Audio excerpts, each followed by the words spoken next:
Hello everyone, आप देख रहे हैं Manikant English point YouTube channel. एक बार फिर से आप सबों का इस चैनल पर स्वागत है। मैं हूं मणिकांत मणि और इस वीडियो में मैं आपको लेटर राइटिंग से संबंधित कुछ बातों को बताने के लिए जा रहा हूं,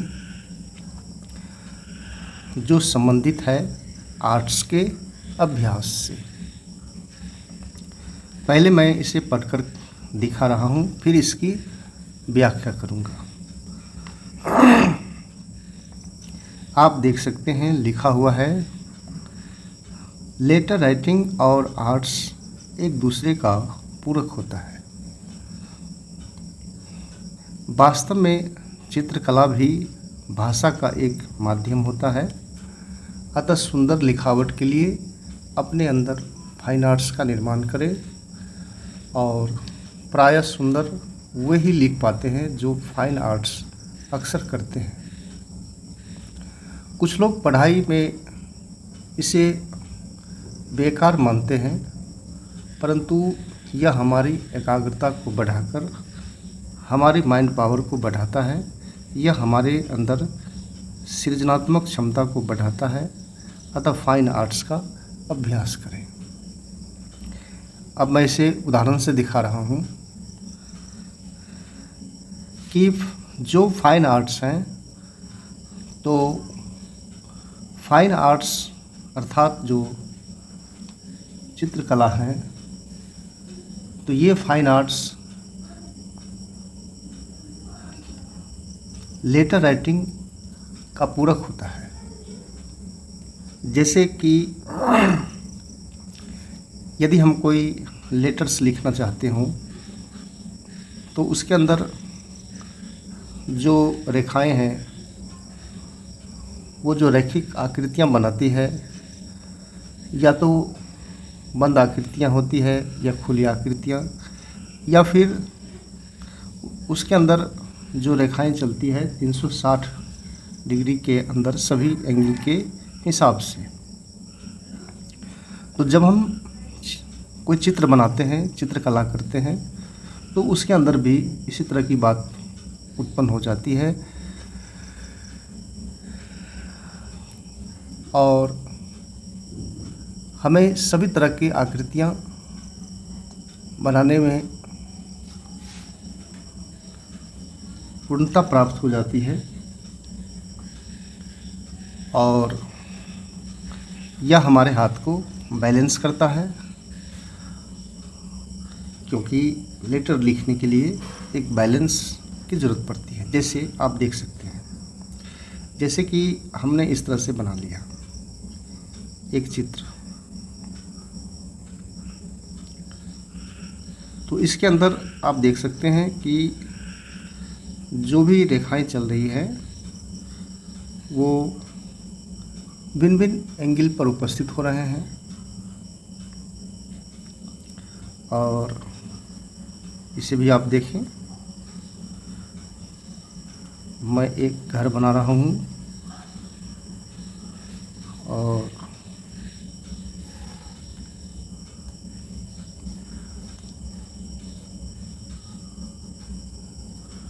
तो इस चित्र में आप देख सकते हैं कि जो रेखाएं खींची गई हैं वो सभी दिशाओं में सभी तरह से हैं। और यदि हम इस तरह से कोई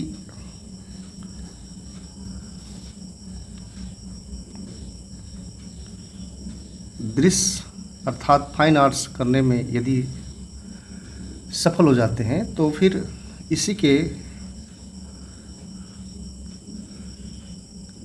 हिसाब से हम किसी लेटर को लिख भी सकते हैं। जैसे हमें और लिखना है, तो कुछ हम इस तरह से लिखेंगे। जैसे कि क लिखना है, तो फिर इस तरह से लिखेंगे।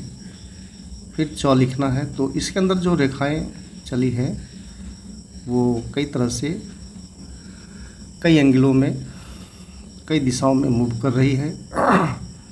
और यह तो हिंदी का अक्षर है, अब मैं कुछ अंग्रेजी के अक्षरों को लिख रहा हूँ। तो फिर ये रहा, और दूसरी तरह से ऐसे भी,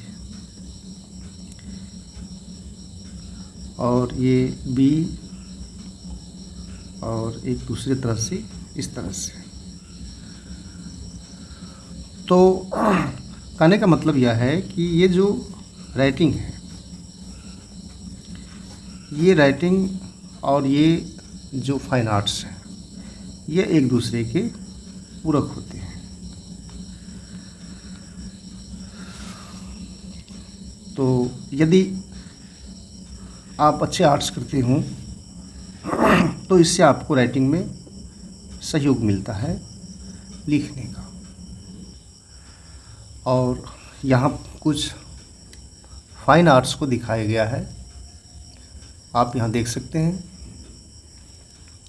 और नीचे लेटर राइटिंग को, दोनों एक दूसरे के पूरक होते हैं, क्योंकि दोनों के अंदर रेखाओं का सभी एंगल में चलाने का लिखने का अभ्यास हो जाता है। और एक बात यह भी ध्यान रखना है कि यदि कोई विद्यार्थी फाइन आर्ट्स कर रहे हों तो वो अच्छा राइटिंग भी कर लेंगे, और इस आर्ट्स का प्रभाव जो रिजल्ट है वो आगे जा कर के, जब वो विद्यार्थी साइंस एंड टेक्नोलॉजी में जाएंगे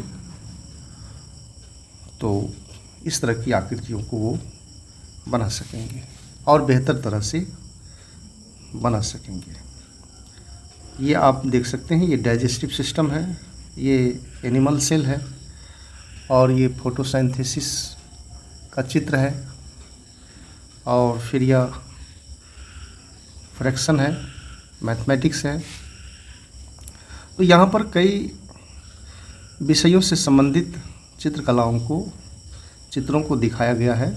तो ये चित्र वे विद्यार्थी बेहतर तरीके से बना सकेंगे, और फिर यदि इससे हम निर्मित नहीं कर पाते हों तो फिर कल के डेट में जब हम मेडिकल की पढ़ाई करेंगे, मैथमेटिक्स की पढ़ाई करेंगे, साइंस टेक्नोलॉजी की पढ़ाई करेंगे, बॉटनी की पढ़ाई करेंगे, तो इन सभी चीज़ों में जो आकृतियाँ बनाई जाती है, बनती हैं, तो ये हमारा उतना स्टैंडर्ड नहीं बन सकेगा। तो इसे वही विद्यार्थी अक्सर सुंदर तरह से बना सकेंगे जो ये फाइन आर्ट्स कर रहे हों। ऐसा मैंने देखा है। और तो इस तरह से फाइन आर्ट्स के बड़े ही महत्व होते हैं, और यह पढ़ाई लिखाई में इसे बेकार नहीं समझे।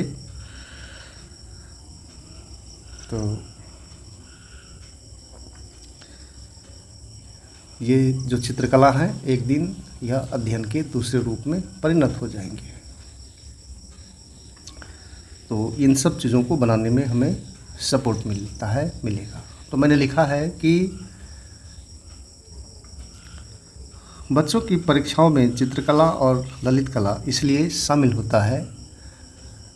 और आप आगे देख सकते हैं कि जिस तरह से दुनिया के हर एक चीज़ में मैथ्स मौजूद होता है, किसी महान गणितज्ञ ने ऐसा कहा, मैथ्स मौजूद होता है, उसी तरह से दुनिया के हर एक चीज़ में आर्ट्स मौजूद होता है।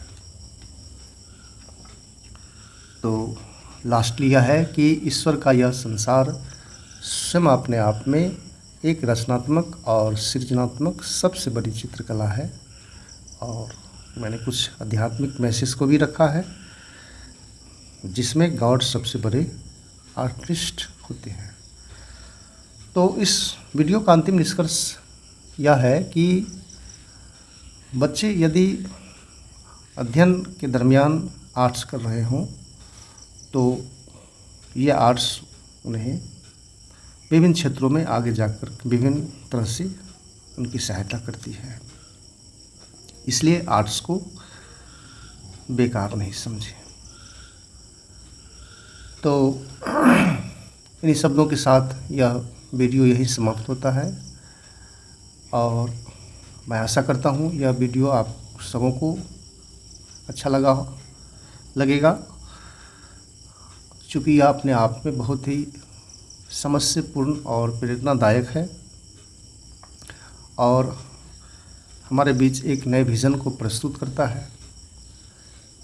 तो यदि आपको मेरा ये प्रयास अच्छा लगे तो वीडियो को ज़रूर आप लाइक करें और अपनी पढ़ाई की नियमितता के लिए चैनल को सब्सक्राइब कर लें और बेल आइकन को प्रेस कर लें ताकि मेरे आने वाले किसी भी वीडियो की जानकारी जो नोटिफिकेशन है आपको सबसे पहले मिल सके। और सब्सक्राइब करना फ्री है, इसमें कोई कॉस्ट नहीं लग रहा है। तो इन्हीं शब्दों के साथ ये समाप्त होता है और नेक्स्ट वीडियो में मैं फिर नई जानकारी के साथ उपस्थित होता हूँ। तब तक के लिए आपसे विदा लेता हूँ। जय हिंद, जय भारत।